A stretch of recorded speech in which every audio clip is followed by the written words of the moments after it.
What's up? Welcome back to the Fee King Show.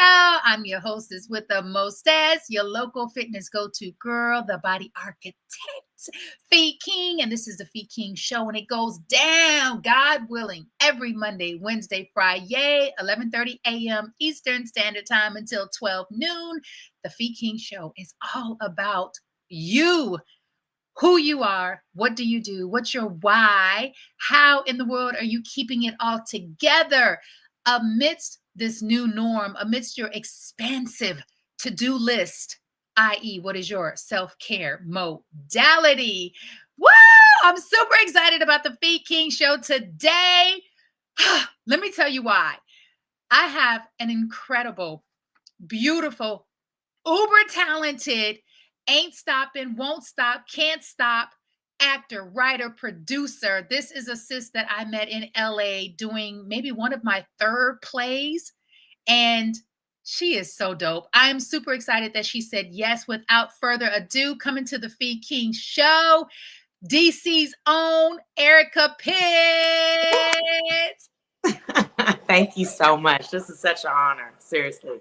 And what a great introduction. I'm flattered. Right? And you deserve all of that, Erica. Thank you. Oh, Erica, thank you for saying yes. So listen, I believe that time does not exist outside of us, that we are in control of time. Therefore, we have more than enough time, but I want to make sure that we have more than enough time to really get to know you. So share with the Fee King Show, who is Erica Pitts? All righty. Well, thank you so much. Without further ado, I'm Erica Pitts. I'm a native Washington, D.C. Resident. Well, I don't live there anymore, but I'm a native Washingtonian. And went to Duke Ellington School of the Arts, and went to GW, and then I ultimately got a master's degree in psychology, and I think that really has helped me a great deal with cultivating characters and scripts and things that I'm working on. And I'm a mom, I'm a wife, I'm a child of the Most High God. Yeah. Amen. Yes. Erica, we met at Coleman Smith, right? Theater, Yeah. which was I don't know if it's still around, but Black-owned theater company in LA. And I don't know if you recall this, but it was a Pill Hill. Yeah. The female version of Pill Hill. Yeah. And Maiden asked me the other day what was my favorite play, and I said that. So I just wanted to share that. We had so much fun. It was so much fun. And you know what was fun and unique about that experience was Rosemarie, who was the artistic director, Black woman. She did something that I've never experienced before and since, which was she wanted us as actors, Black women, and women playing these roles to get to know one another so that we could create backstory to the characters. Yeah. And she had us each go around and share something intimate and personal about ourselves that we wouldn't ordinarily share. Yeah. And that was so incredible because we became very human in a short amount of time, and we were able to build this connection with one another. And I remember you being very proud about being from DC, and I didn't know what that meant. I was just like, I had been to DC before, but not until I relocated to Maryland did I understand what it meant to be a Washingtonian from someone from the outside looking in. But there's so much like Black pride and culture, and we just got a go-go museum, so I'm very excited. I can't wait to visit. And they were trying to mute DC, and DC was like, for me, hell no. When that happened, hell to the no. It was when that happened, I said, you know what? Black DC is something special. We're gonna stand up. Yes. And listen, every time I would get the opportunity, because I was doing Uber, so I was in DC a lot. Like I would call Sekou, and I would tell him, I feel like jumping out of the car and doing cartwheels. That's how happy I feel in DC. Yeah, it's a great place. It is a great place. You are from a great place, and you brought so much DC-ism to you. I didn't understand what it was at the time, but I do now. You know what's so funny? Like I said, Maiden is always like asking me stuff about DC, and commenting about my accent. So the other day, I said, boil the water. She said, what? I said, boil the water. And she said, boil the water. Is this your baby? Made him the 15-year-old, yeah. No, she didn't Yeah. break it down for you. I love that DC accent. I I love know, it. right? I It's was fun. like, DC is everything. DC is one of my top 4 cities, and I only have 4. So DC is one of my top 4. All right, Erica, I just learned from reading your bio, it just said Toastmasters. What? Yes. Don't make me come for you. Like, tell us about that. Well, a lot of my life, everybody that knows me well knows it's been framed by things that I've seen my mom do. And my mom was a Toastmaster, and she used to practice her speeches with me. And so Toastmasters has been a part of my life for a very, very long time. And so I'm a Toastmaster, and Maiden is the resident joke master at my club. So I'm pouring into her what mother poured into me, and just passing it down and getting them comfortable with speaking in situations like this or at her school. It also helps if she has to advocate for herself. She's a creative as well. So sometimes you need a little bit of that just to give you that extra boost of confidence, just being comfortable, just speaking and sharing your thoughts.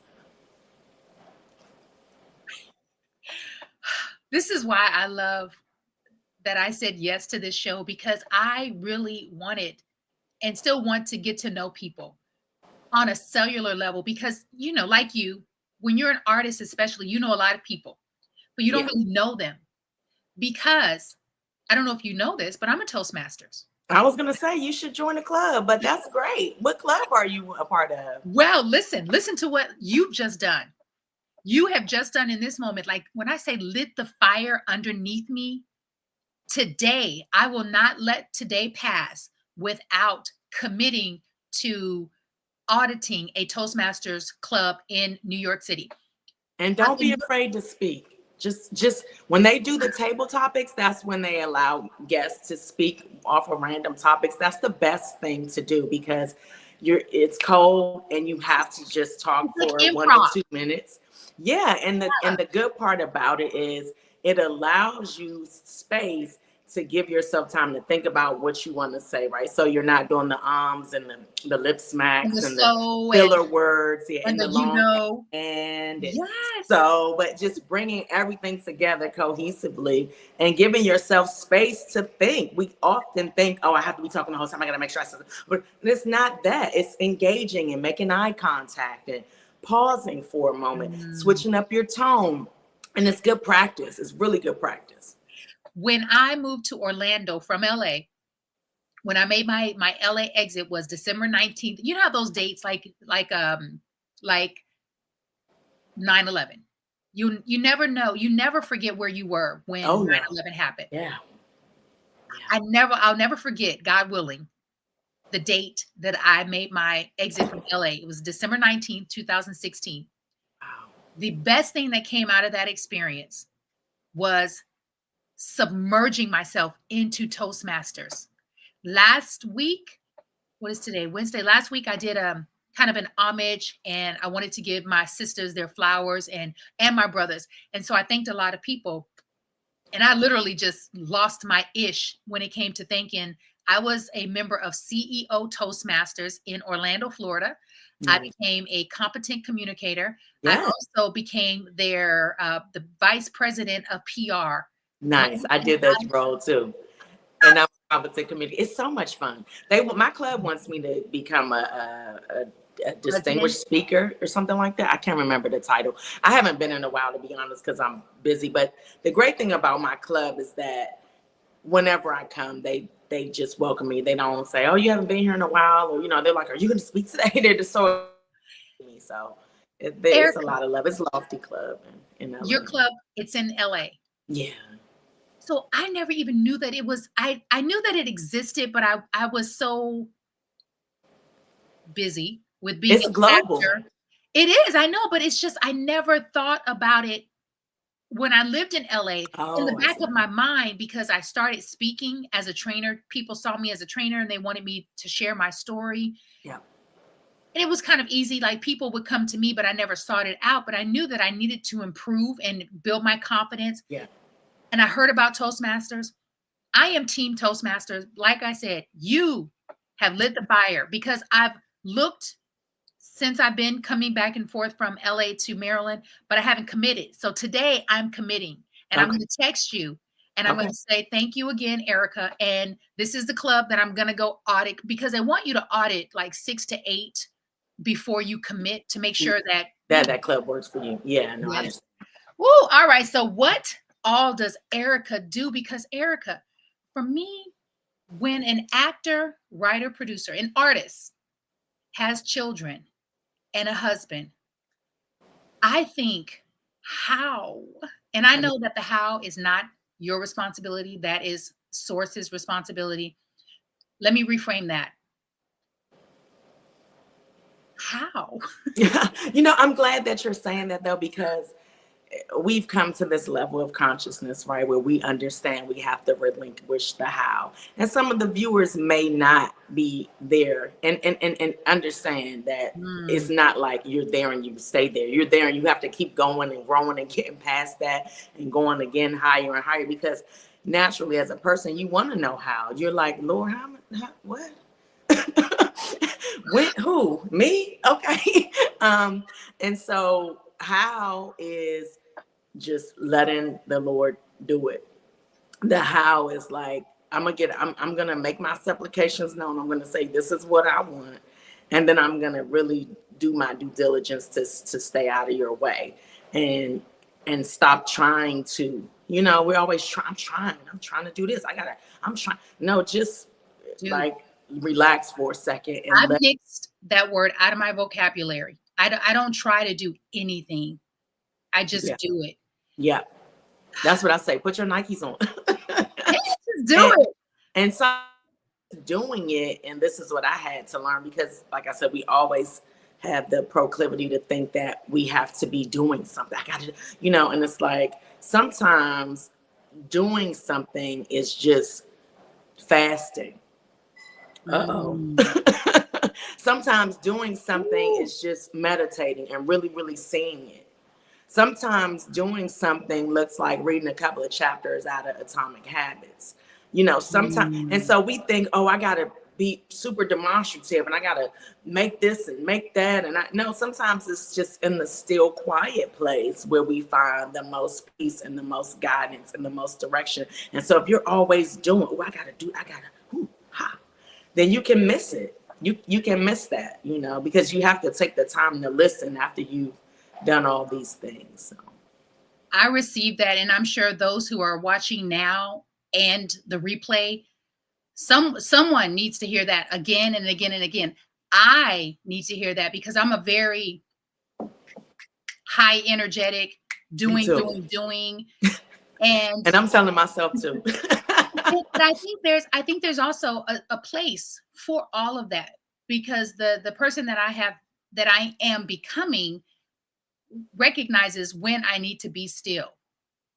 And because I remember the first time I was introduced to meditation, it was I think it was an acting coach, and I remember being in a theater with some other friends, and they took me, and afterwards he said, "Do you have any questions?" And I was like, "Okay, is this like nap time?" Because I straight up went to sleep. And he said, "Well, that could mean that you're tired, you're sleepy." Yeah. And I realized most of the time, whenever I would sit anywhere, if I was at a doctor's appointment, if I was at an audition, if I wasn't working on my lines, I'm gonna fall asleep because I used to go. And now I'm able to meditate and not fall asleep all the time. And now I'm able to get in the tub and spend an hour in there. In the past, 6 minutes tops, I'm out because I got stuff to do. Yeah. I would never relax unless I got sick. Oh. Yeah. So today's a new day. I spend days relaxing. I spar like it's a job. 2 15s and a 30-minute lunch. We have to be there for like 8 to 9 hours. No, seriously.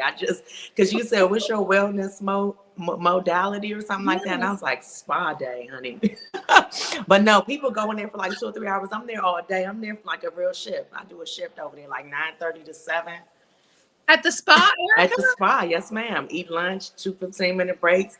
I get the body scrub. I have to. And I have I to love be it. more committed to it because in an ideal world, I want to go quarterly, right? So at least once every 90 days and maybe only get the treatment every other time because that could be a lie. The wet water is dry in LA for those who didn't know. Yeah. You remember how dry it is?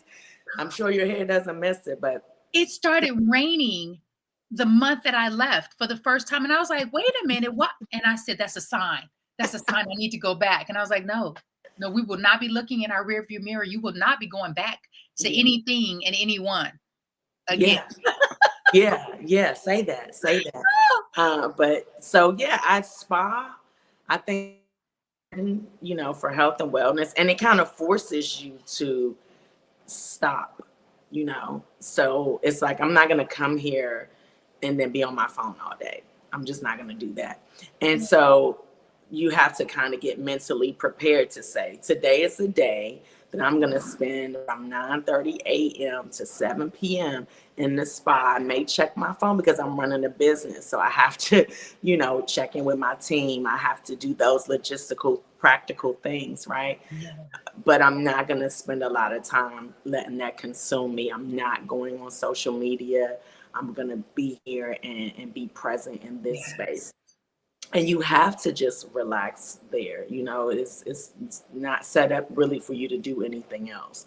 And so when you start to say, this is something that I need, and I'm going to hold myself accountable and help myself get to these spaces, then that's when you have a better chance of growing into who you want to be. Because I'm always asking the Lord, like, oh, I want to do this and I need to do that. So what does that Erica look like? How does she dress? How does she talk? What books does that Erica read? Because I got to get to that space. And so sometimes I'm in spa day, really unhashing that and peeling back the layers of what things I need to tweak and what adjustments. So I really have a chance to sit for 8 hours and see myself where I'm trying to grow, not just creatively, but as a child of the Most High God, as a parent, as a wife, as a mother, as a friend.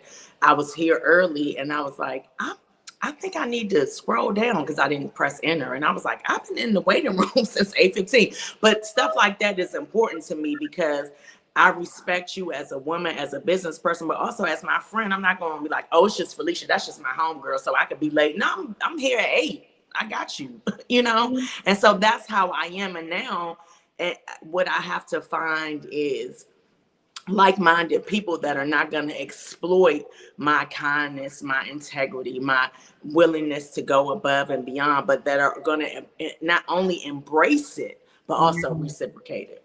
Yes.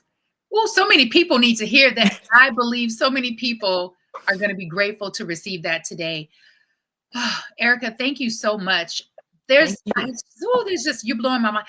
By the way, I really, really admire the woman that you have grown into. Thank you. Yeah, because I see it. And there's not, and I feel it. And I have not seen you in person.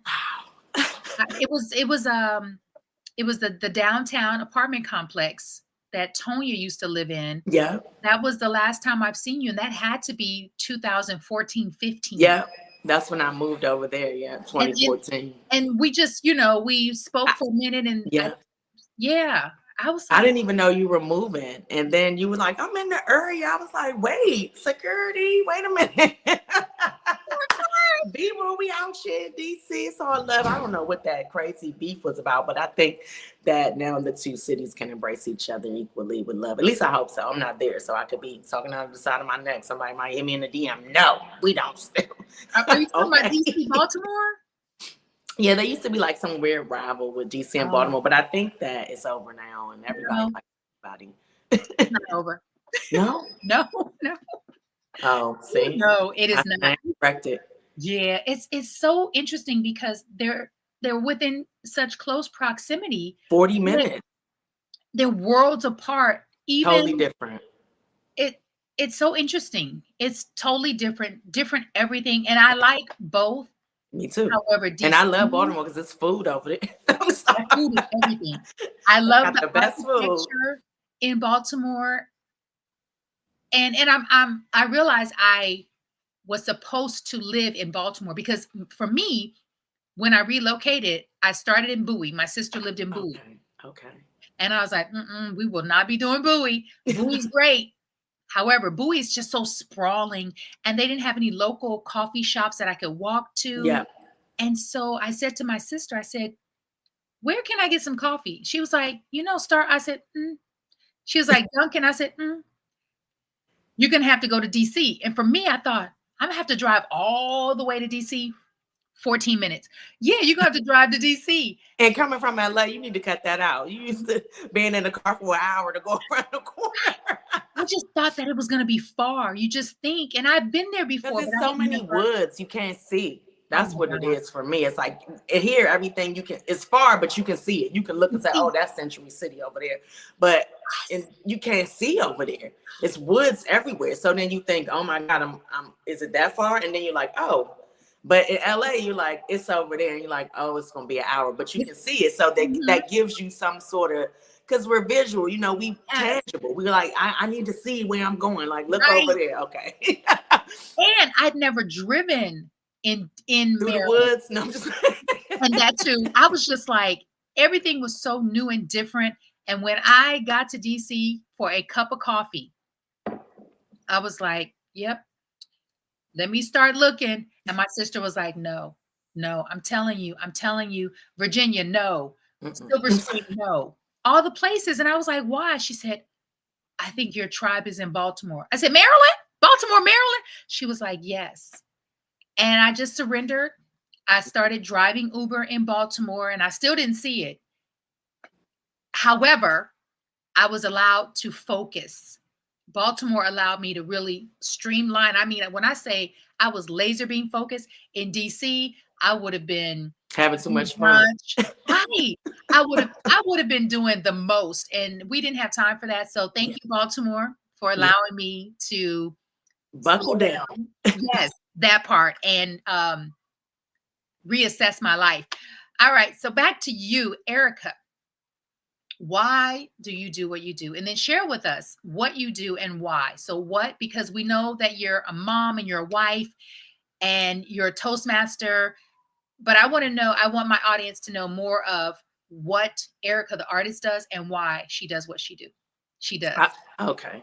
I'm an actress, writer. I've directed a couple of short things here and there, but mainly acting and writing.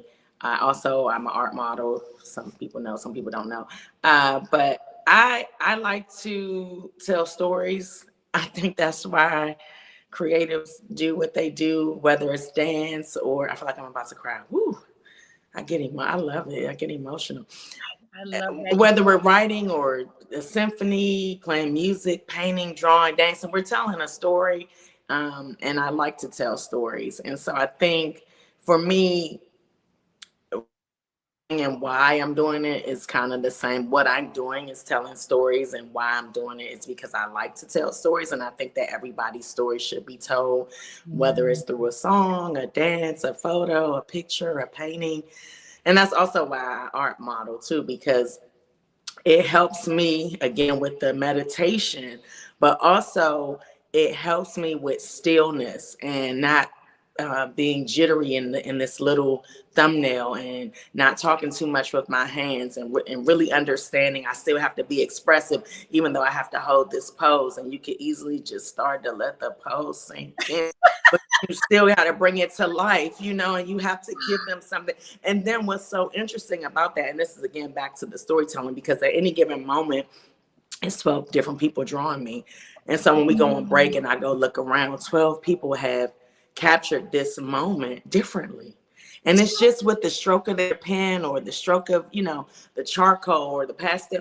And it's so incredible to see how 12 different people see you. I got a class today on any given afternoon doing the same pose. And of course, from different angles, you see different perspective, but just their expression of the pose and the way they put it on the paper. It's phenomenal. And so that helps me with all these creative steps, because you can get burnt out, you can get blocked, you can Mm. get lethargic and things like that. You can get cocky and arrogant, like, oh, this just comes so easily to me, I don't have to, and I want to be very intentional about my intention to tell these stories and give them life, and understanding that everybody has a story that needs to be told.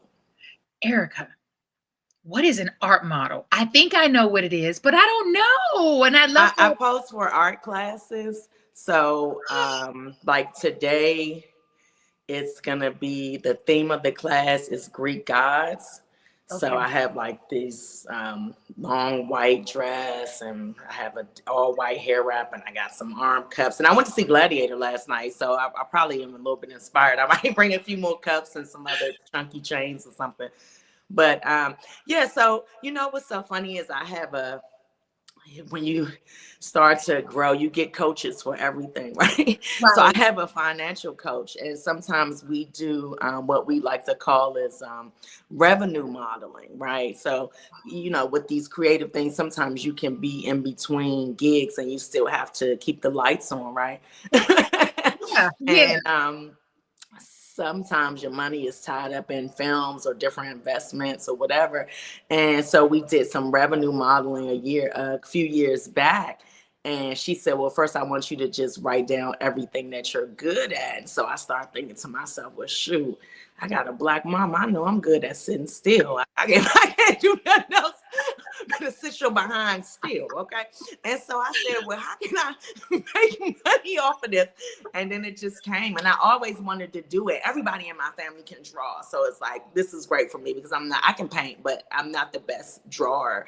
So I can give back by being the muse. So I think it's great. And I love it too. It's not like I'm just doing it for the money. That's the other thing I think people got to understand. When you're in it for the money, there's always going to be some sort of jaggedness or disconnect. But when you genuinely love what you're doing, and it takes time. I didn't get like this overnight. You have to go on the journey. You really do. And I hate to sound cliche, but you got to go on the journey. And the reason why you have to enjoy the journey is so you can uncover things like that. If I was like, oh, I need a financial coach because all my money's tied up, then I wouldn't have had such a great experience, and I wouldn't tell the story with such fervor where we laugh and go, oh my God, what is she saying? What did the shark? It's crazy. She's still crazy. Ha ha, And so that's the part of it that I think we always have to stay connected. And I want to tie back to Rosemary real quick. I know we got to wrap up. But the reason why that exercise worked so well is because we all had a chance to be vulnerable.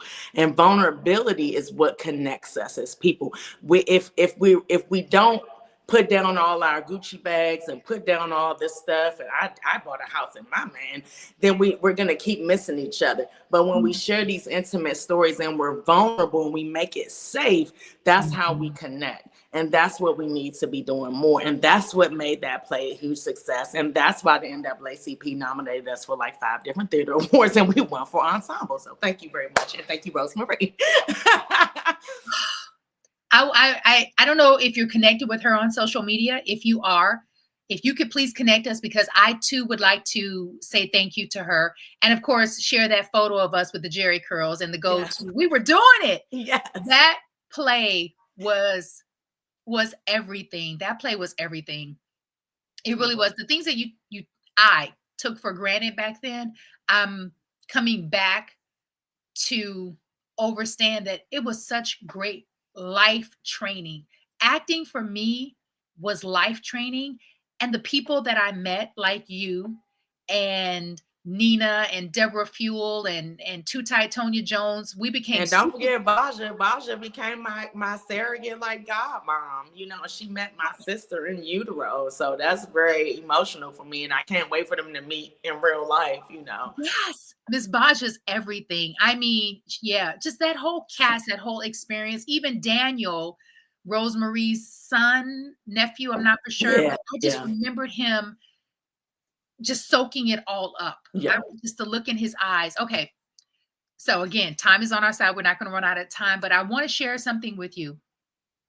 Is that as an actor in LA, my biggest fear, and and I don't want to get emotional, but I'm always crying on the Fee King show. Oh, good. Okay. Tears are welcome here. Okay. Yes. So look, I'm gonna play it off because I have so much I want to do today. I don't want to get exhausted from crying. Yeah. The thing that made me have so much respect for actresses who had children and got married was just that, being able to have a family and do your art. That, to me, those never went hand in hand. It just seemed like Okay, so now I think we're gonna cry for real. So I don't know, and Mama Baja knows Jordan. She's very special to us, and I remember Jordan was just going so hard for this, and she's super talented.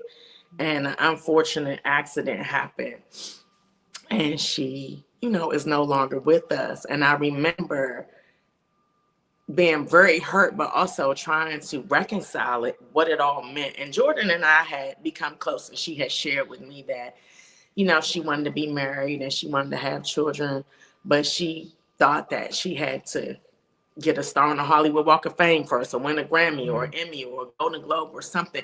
And I too felt like that at one point. But when we tragically lost her so suddenly, I said, Lord, what? And he said, you got to live your life because nothing is promised. And acquiring a husband and children is going to make you a better actress, a better writer, a better producer, better everything, because you have life experience to add that you can bring to these characters to make them more diverse and make them more human, relatable, etc. And so that's kind of how that came about. I am so glad that you were able to pivot and learn that and get that. Yeah. And so many of us are still in that mindset, though. Even in some of my other relationships, I felt like, oh, I shouldn't go hang out with these people because they're like A-list celebrities, and I'm barely a B, or I'm like between whatever. And it's like, I don't have to wait to mingle or network or until I feel like I've gotten to a certain place. Like, I can go and do this now. And I've even, as a producer, started to be very strategic about how I am approaching celebrities that have, a longer list of credentials and stuff to come on board and participate in a lot of my projects and stuff like that. So, you know what they say, and I believe it, a closed mouth doesn't get fed. Yeah. Yeah. And thank you for sharing that. Thank you for sharing that. And thank you for creating this safe space for me to share, because like, I just have a lot of respect for you and other women who have had children and navigating the entertainment, navigating Right. Hollywood. I remember the first time it dawned on me that I had this fear was when I went to see it was a tribute, and Tangi Ambrose. Do you know Tangi? Sounds familiar, but no, I don't think so. Oh my goodness. Tangi is she is an incredible actress and human being. I'm just going to connect y'all. Please, I was going to say, please. Tangi was on stage performing, and she was blowing me away, and she was pregnant, but I thought it was a pregnant belly. But no, she was really pregnant. Okay. And I remember watching, and I was jealous, right? Because I'm gonna be honest, I was jealous. I was like, well, dang, how's she doing that? And she lost that child. She lost that pregnancy. Now, I didn't know her. I knew people who knew her. And then maybe 3 or 4 years later in life, someone invited me somewhere, and Tangi was there, and she was pregnant again. So she has 2 children, and she has navigated the industry with all the ups and downs and relationship stuff so beautifully. And she's always been a source of inspiration. And so for me, that time is past, and I'm good with it. But I still I have so much respect for you women who have children and a family, and you didn't give up on your art. Yeah. I'll say it. Yeah. So. Thank you so much. They motivate me too, and there have been times when, it's, you know, it's been slow or dry or whatever, and you have those moments and is this what I'm supposed to be doing? And then you can't really do anything else to give you the same level of solace and peace and just shalom in general that you get from being creative. If something is in you, then you just can't stop. And it's like, whether you had to pivot to understand, oh, I really do have to create my own projects now because, you know, it's gatekeepers or whatever, politics, whatever. And there's just certain things I'm not going to do. And so, you know, you have that, and you have the people that, you know, are like, I saw you that one time. I saw you. And you're like, oh, well, maybe you don't read credits because I'm not always in front of the camera, but that's okay. I mean, it happens, you know, it's just people are doing that because they don't understand how, they don't know how, and they put a timeline on it. And so a lot of me in this spa day, my 8-hour shift of meditating is getting rid of the rules, the bull crap rules, right? Because I don't have to follow anybody's rules.